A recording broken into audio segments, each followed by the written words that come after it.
Welcome to episode 493 of the Barcelona podcast, brought to you by the Blue Wire Podcast Network. I'm Dan Hilton, and I know you probably haven't finished the podcast from a few hours ago with the Purist, but I promise you can go back to that one after we finish up with this, because this match didn't change any of the things that the Purist and I discussed in that show. People have responded well to these so far, that being these match reviews slash podcasts that I've been doing. So I'm going to keep doing them for a little moving forward, especially until I'm more comfortable getting back on camera full time, we'll say. So here it is, the 5 headlines from Barcelona's 4-2 win for the Gamper Trophy, that being over Tottenham Hotspur. Before we even get started, though, a few years ago, I did a history of the Gamper Trophy, so make sure you check that out down in the section below. And since those history videos don't excite everybody, they don't get the same number of views and engagement as these match reviews and things, I'm pleading for people who don't subscribe, which is over half of you watching this. Please subscribe to the channel. Just do it right now. The first 5 years of the channel, I learned that I didn't beg enough. That's why I'm at the number I'm at right now. So like Xavi in a meeting about getting another attacking midfielder, I'm going to be asking a bit harder from here on out. So with all the pleading done, there it is. That's one final plea. Please subscribe to the channel. Let's now jump into the headlines. Headline 1 is season on the horizon. The Joan Gamper Trophy is usually the last warm-up, and I like the tradition. I like that the captain speaks. I like that the fans are all there, and they get to introduce the players and celebrate. I know all the different teams do it. It's not a specific to Barcelona thing, but I do enjoy that they have this tradition, and they name it after Joan Gamper, and at least maybe a new fan might learn something, or 1 out of every 100 fans might learn something about the club and its history by having this kind of event. And having Sergi Roberto giving the speech at Montjuic, though, that says a lot about the current state of Barcelona, but we don't need to rehash that latter part, as weird as, again, Sergi Roberto being the main captain of Barcelona and giving the speech at Montjuic. Because getting into the Montjuic part of it, this was the raid debut, I guess you'd call it. The modern debut of Montjuic as Barcelona's playing ground. Montjuic, or the Estadio Olímpic Luis Companys, has never really been Barcelona's main playing ground in its history, but there have been moments, but again, just moments in its history.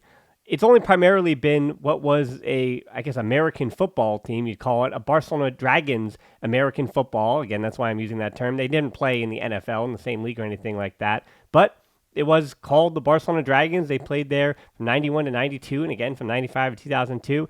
Espanyol did play there from 1997 to 2009, so they did use that stadium for quite a while, and now Barcelona here now. Now, Barcelona and Espanyol, they did play out what was at the time the Copa del Rey, or the Copa del Generalissimo, back in the 1957, so back in the late 50s, and then the Mediterranean Games, which, again, if you check my channel and just type in Mediterranean Games, you'll see some history on that competition as well. Back in 1955, that is what the bid was for. And then the 1992 Summer Olympics. Things also happened there at Montjuic to deal with the Olympics, and that was a time when the world really did descend upon Montjuic for, we'll say, the first time ever. Real Madrid has actually played more cup finals at Montjuic than Barcelona, but I think we're done with the history lesson here.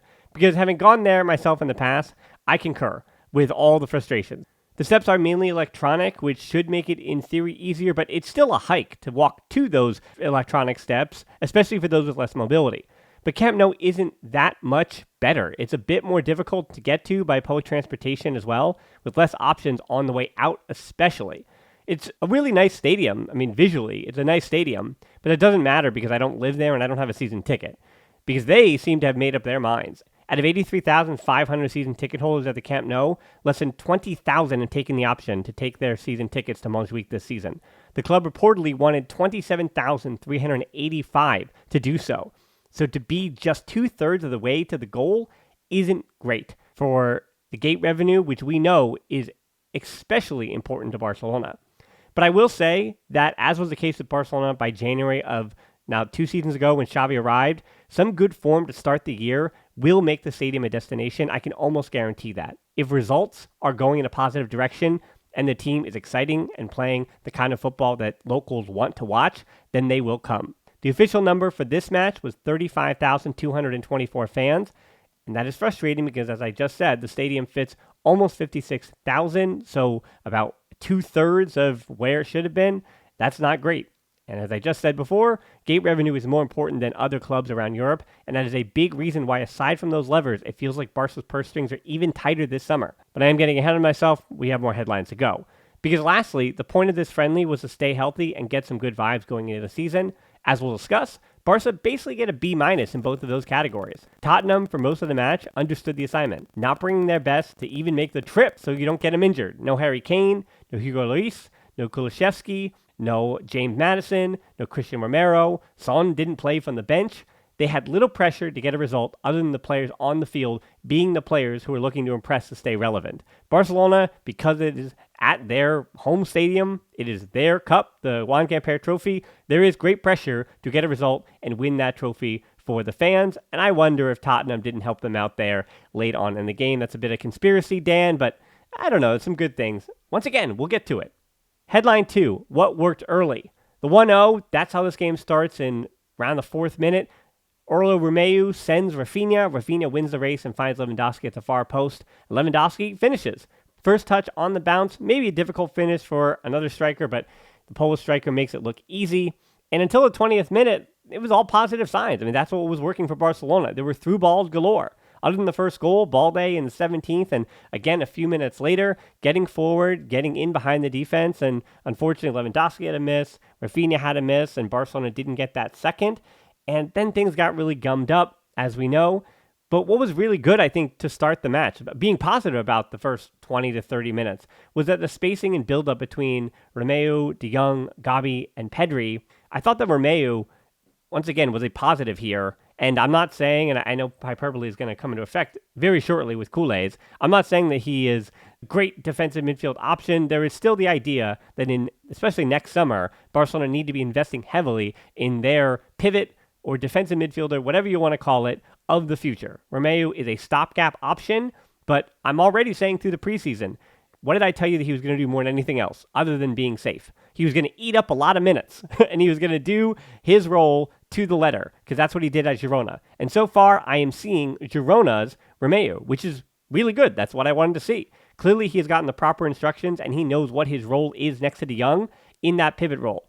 Don't ask him to do too much. Don't expect too much of him, but expect exactly what you've gotten from the preseason, and that is the player that he was for Girona. He was one of the better pivots in not only the Liga, but I thought in the top 5 leagues, and that's not to say about his ceiling, but that is to talk about his floor. His floor seems to be good enough, because again, he's an experienced player who knows how to do his job, and I've been pleasantly surprised with the job he's done. Again, I'm not overrating him as a player. It's not like he's a player that I didn't know who he was. I'm just happy that he's continuing to be who he was at Barcelona. Now that I've ground that point completely into the ground, let's head forward with headline number 3, defensive concerns. Now, playing at Montjuic, it's the worst excuse I can make, but I did notice quite a few players slipping. I don't know if the players, that being Barcelona players, not even the Tottenham players, were completely comfortable there on that ground just yet. I think they have some more getting used to it, just like the Tottenham players in that match.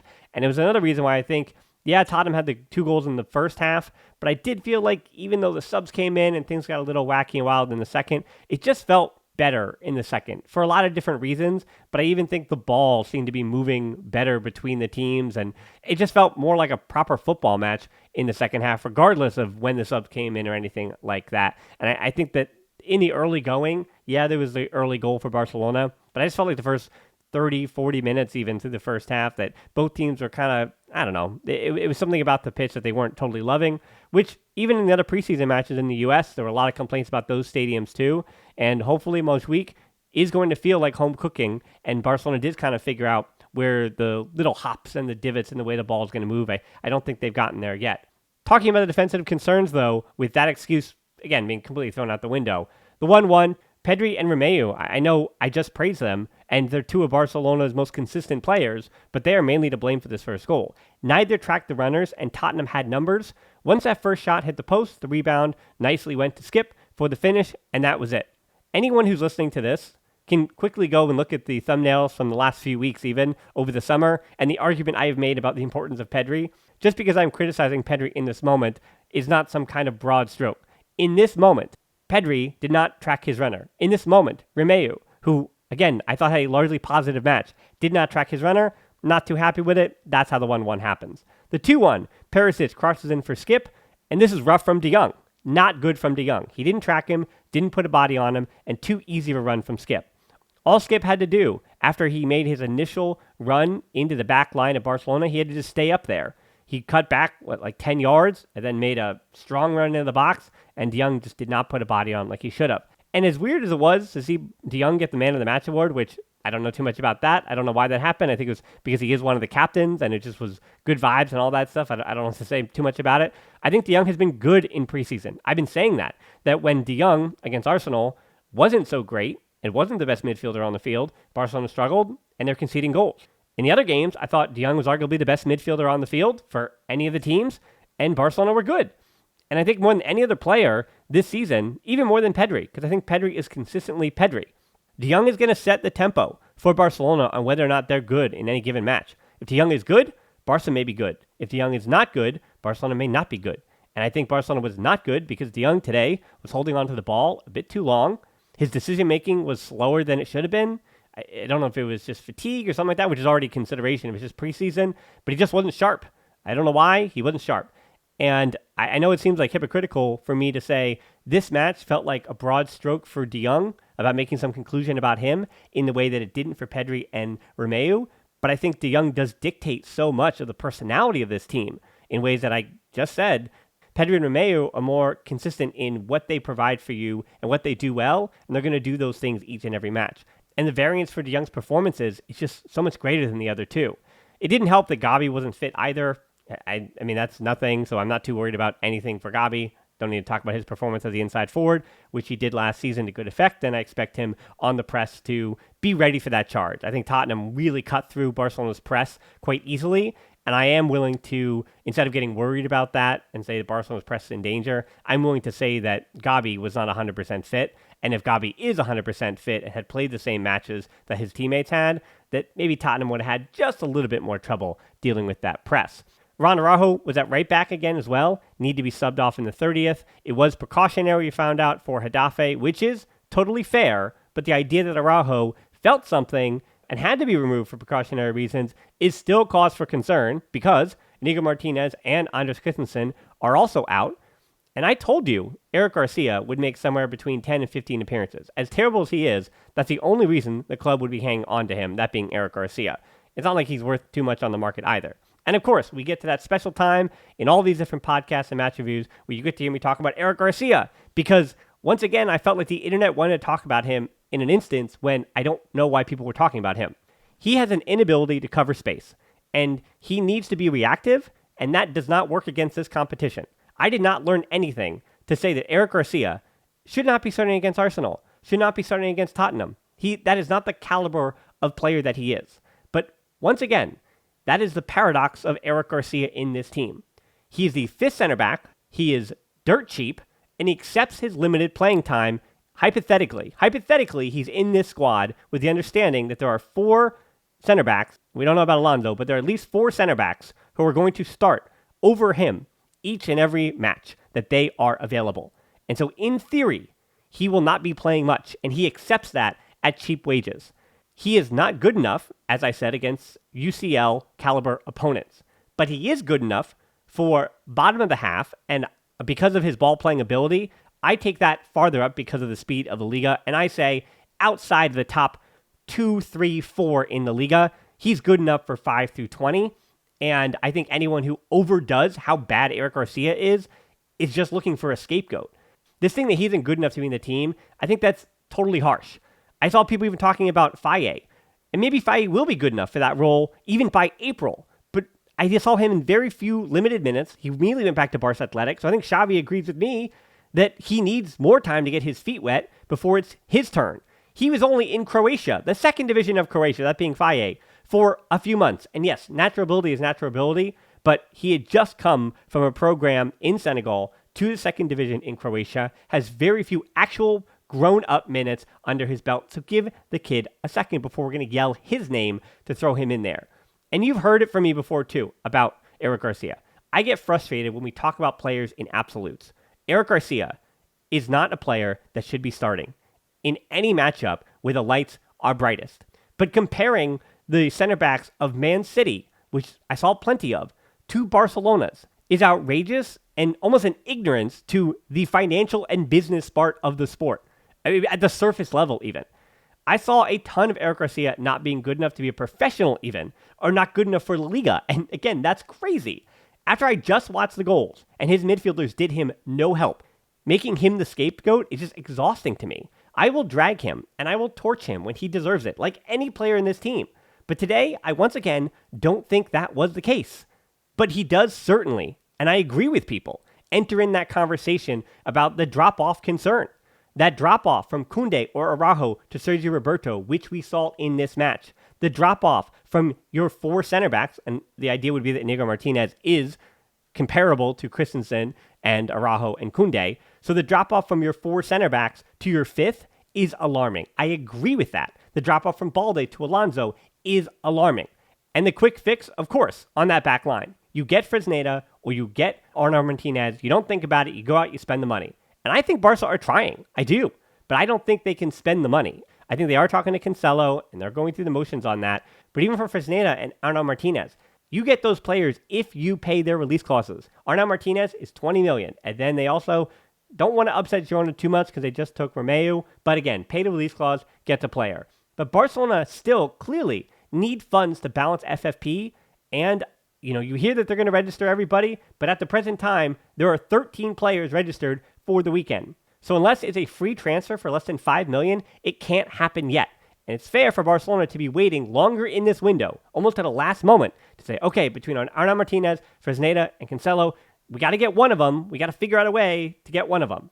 And it's also why Ansu's name came up again. But for all that ranting and raving I just did, to flip the positive part of this is the last few seasons, certainly, Barcelona's starting 11 have not been good enough for European competition. They just have not been at the level. And now this season, because that drop-off continues to be the theme throughout the preseason, the good news I have, the silver lining I have for all Kool-Aids is that the starting 11 and even 12, 13, 14, there is some confidence there.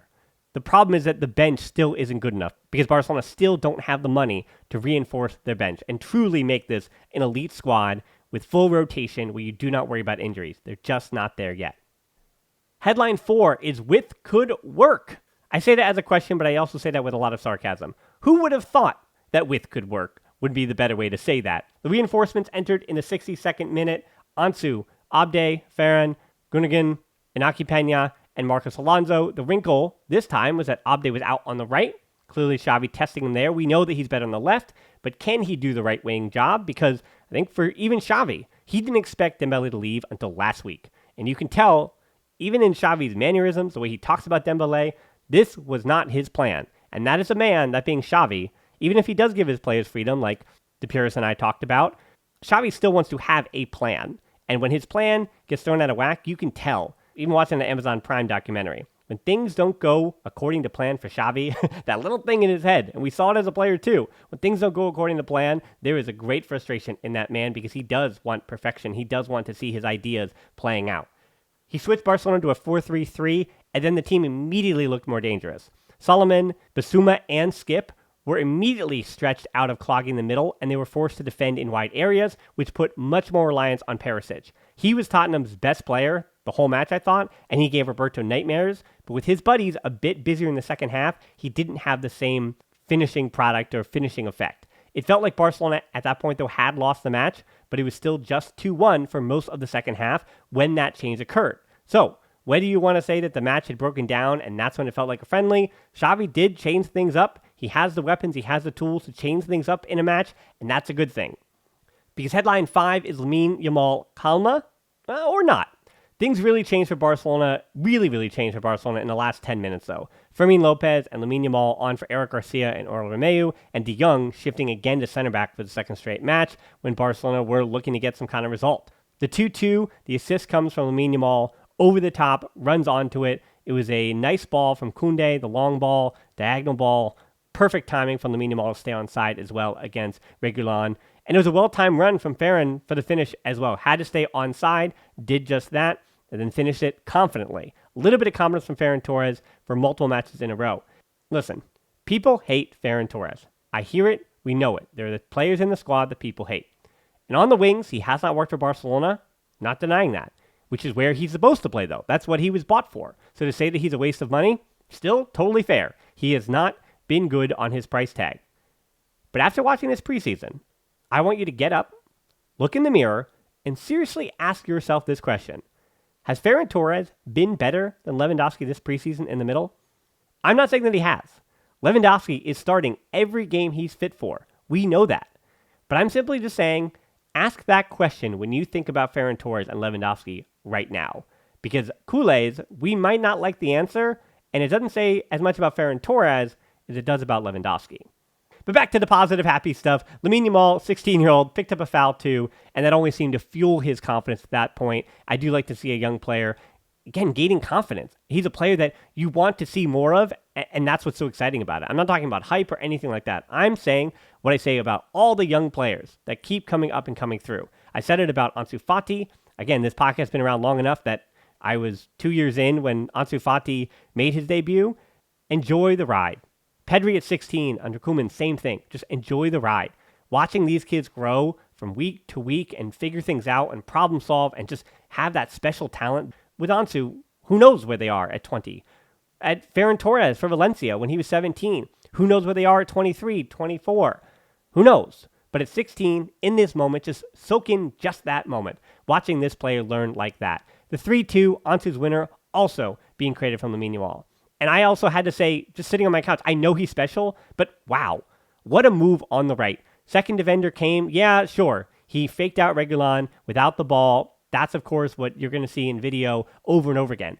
But what I'm excited about is what he did next. Push the ball forward once he got past Reguilon. And instead of trying to dribble on Sanchez, he makes the quick pass to Ferran Torres as the third man. So he makes the right decision, but he didn't make the right decision until he had properly pulled Sanchez far enough over that he could not get back to Ferran in time.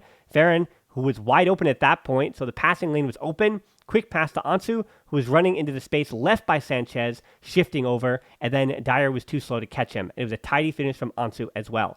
That is just a fun goal. It is simple, and yet it is sophisticated because it gets the job done and it takes advantage of space by making the right decisions, right timing. Everything was clinical. Again, a nice little tidy finish, a perfect pass from Ferran Torres, and not only an important dribble to open up the space, but the right decision and timing on the pass from Lamine Yamal. Really impressive was that third goal for Barcelona, I thought. And then by that time, Tottenham had totally checked out of the match. The 4-2, Abde from Fermin, from Lamine Yamal. Reguilon came up limp. Fermin attacked that space, and the cutback to Abde was wide open. I'm not going to, again, say too much about that fourth goal, but another goal from Abde. It's exciting that the guy finds the spaces, and it is something for his confidence as well.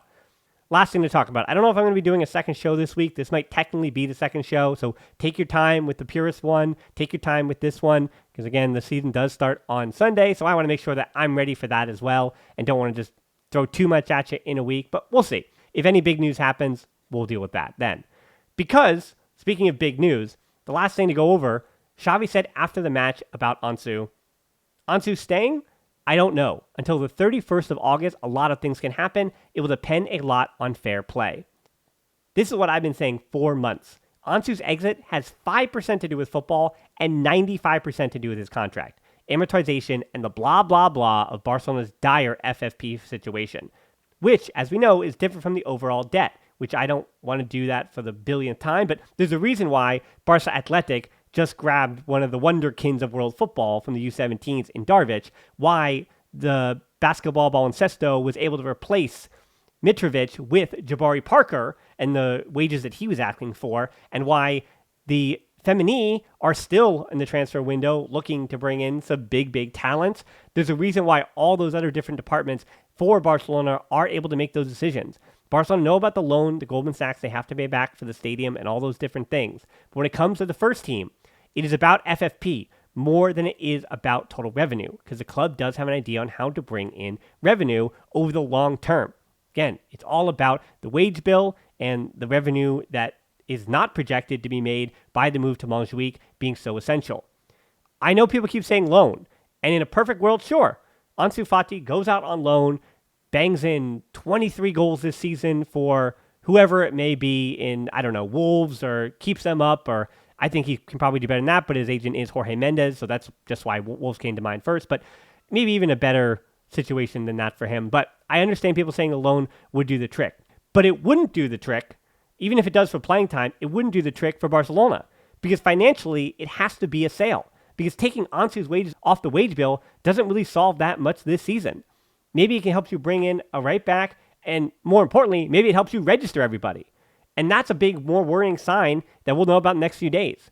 Does Barcelona really, truly need Ansu Fati to leave the club, to make that money on that transfer fee, to use it for the wage bill, to get their players registered? I don't feel that kind of pandemonium and problems around the club. I don't sense that, but that would be the worrying sign. That is the worst case scenario. Because this whole thing about Ansu and playing time, it's so weirdly, oddly timed for me. We heard from his own father that Ansu wants to stay, even though his own father said otherwise.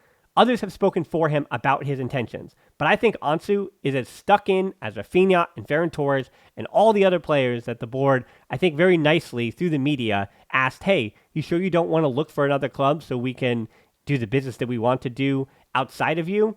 The other worst case scenario to me, of course, maybe it's not worst case, but I am mortified about the Neymar rumors popping up at the same time as the Ansu stuff.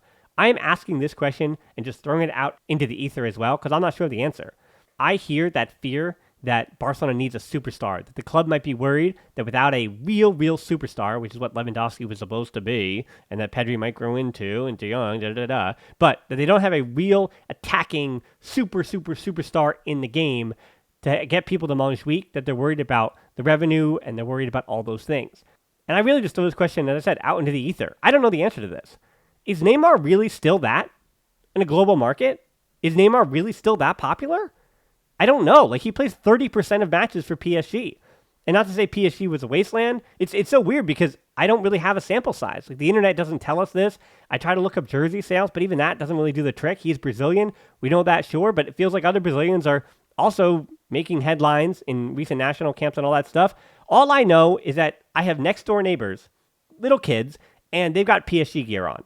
But they had Messi and Mbappe PSG gear. Not even Neymar. They knew who Neymar is, but they're out there wearing their Messi PSG and their Mbappe PSG. Is Neymar really still that star? Your number 10 is Ansu Fati.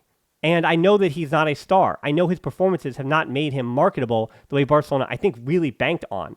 But is Neymar really the answer? Because João Felix certainly isn't. And instead of saying, oh, is it Ansu or Neymar, as I said about the lack of amortization on his contract and the immediate financial relief that a sale of Ansu Fati would provide, is it really turning into Ansu Fati or a right back and registering your players right now? Because again, that is the worst case scenario. The worst case scenario is just registering. But to me, even the worst case scenario of desperately trying to grab an 18 in Fresneda or a 20-year-old right back or Cancelo, trying to find him on a loan, but you have to pay for that loan. Just to get that done, you've got to sell Ansu Fati, which, as people who've listened to me for a long time know, just outrageous. So that's, I think, what the Barcelona season is going to be. And I'll sum it up, right? Outrageous. A preseason that didn't feel so outrageous, but I think you saw the new signings, the new pieces fit in well. Gundogan, man, still a question there. Didn't really talk about him here. He came on in the second half. I don't think there's much to say. I don't think we've seen almost anything from him in preseason. And that's not necessarily a knock on him. He wasn't really fit for the last two matches, so I'm interested to see what you get out of him because we have scratched the surface on he and Gabi in this team this season. All right, that'll do it. As I said, if you're still with me, please subscribe. If you're listening all the way to the very end, just please subscribe to the channel. Help me out so I can keep making these. And as always, until next time, hey, La Liga season starts on Sunday. Forza Barça.